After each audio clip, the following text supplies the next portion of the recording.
Hello, Yi. Good afternoon. Hope you're doing good. Sorry about my voice. I got pretty sick. Oh, I got pretty sick, if you can't tell. But regardless, we're supposed to do some college algebra. We're supposed to be doing exam 3, question 5, C and D. So let's go ahead and do C real quick. That is x squared minus 64. So this problem is actually a difference of squares formula.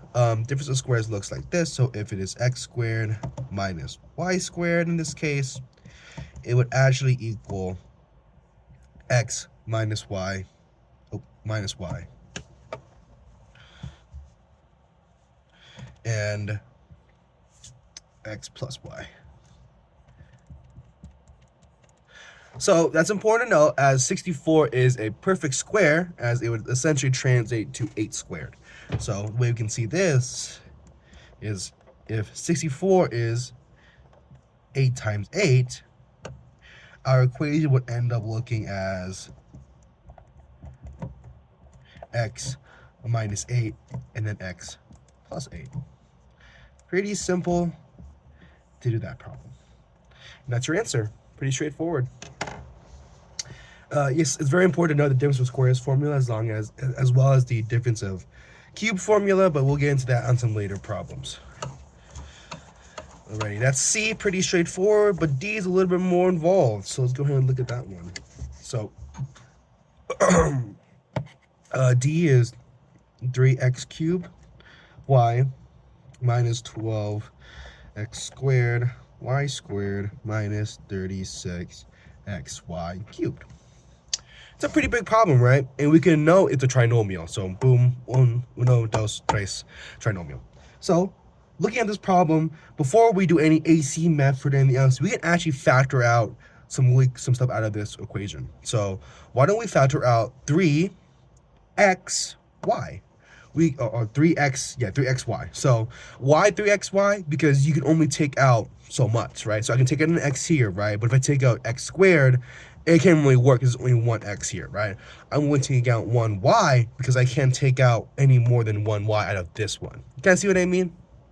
So let's go ahead and write 3xy on the outside and go ahead and factor this out. So this first one becomes x squared minus 4xy. We're removing one x and removing another y because you're dividing it, essentially, or you're just reducing it. You could say you're factoring it out. And then minus 12y cubed. Go ahead and close that parentheses. Okay, great. Now we actually have something we can work with here. It's a little bit more unruly. This equals 1, so we can go ahead and do AC method. So AC, it gives you negative 12, boom, boom, negative 1, 12, and then go ahead and do 2 and 6, but we want it to be a negative, right? What we can do is we want this to kind of favor us a little bit, and we want it to add up to this equation here. So we want it to equal negative 4. So we're going to go ahead and make 6 the negative and not the 2.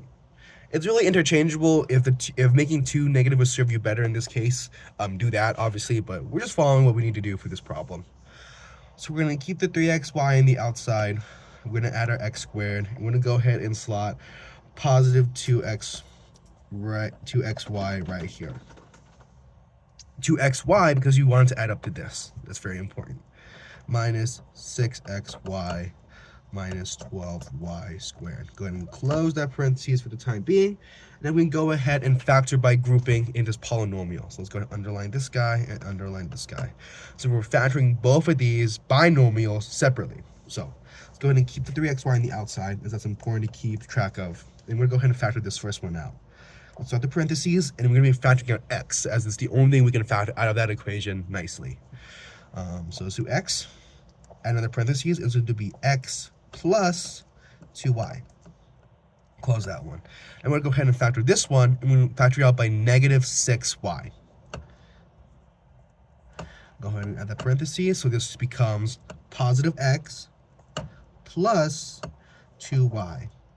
Remember, when we're factoring out a y, we're removing one of the y's here, right? Same thing here as well, and since it's a -6, we are factoring out and making it a positive. It's important to note that I always want to kind of make these two here match, this one and this one. So we can now actually put this into an equation. So we can go. Remember, we're not solving for x. We could obviously not. We're not solving for x. So we're just going to factor these out completely. So let's go ahead and bring it all down. So this becomes 3xy parentheses. Let's do this equation first. So 6x minus 6y. My bad. Close the parentheses, and then finally this one parentheses 6 plus 2y, and that is now completely factored. Can no longer factor it any longer. That's factoring for you. A couple of takeaways from this, just AC method. Remember that these two must match to kind of all have to factor out pretty nicely. Knowing what to factor early, if possible, will always help you out in the long run. And yeah, that's factoring for you. And also remembering difference of squares. That's pretty important down the line as well. Also, how negative signs work and stuff like that. So that's very useful. Also, factoring by grouping, which is always my favorite thing to do. Shout out AC method. All right, thanks, G. See ya.